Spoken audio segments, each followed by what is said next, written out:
Good morning, boys and girls. And welcome to Island Time. For the last decade or so, their live audiences have literally laughed out loud. But now one of the Laughing Samoans is performing for a different kind of audience. Early edition with ETE 5:31 PI, Pacific People Together.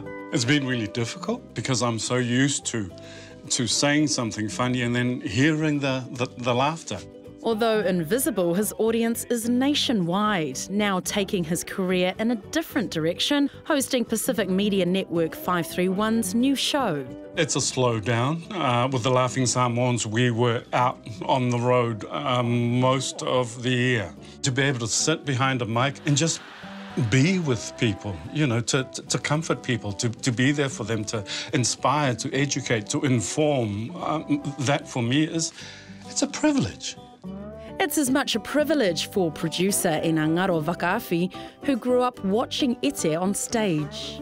It's a whole different feel when you have to come into a more professional setting. We've grown up seeing, you know, the DVDs and seeing the comedian ETE, but people are so comfortable coming into the studio and talking with him, and he knows them on a personal level as well, and is able to draw out some amazing stories from, you know, great work happening within the community.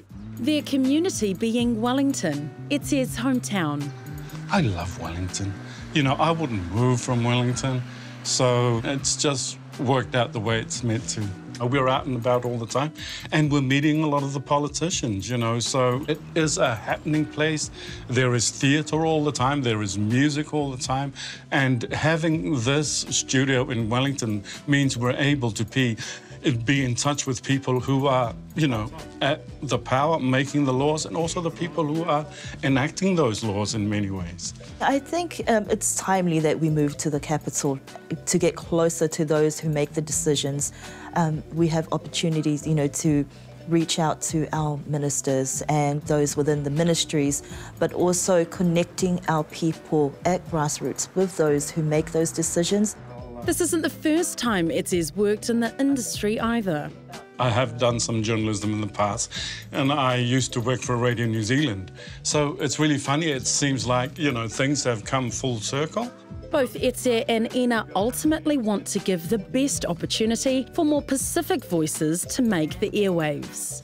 A lot of the times we read the news and we think, well, that's not relevant to me. But to have people that can read that stuff and say, well, here's an angle that we Pacific Islanders will take on this, I think that that's important.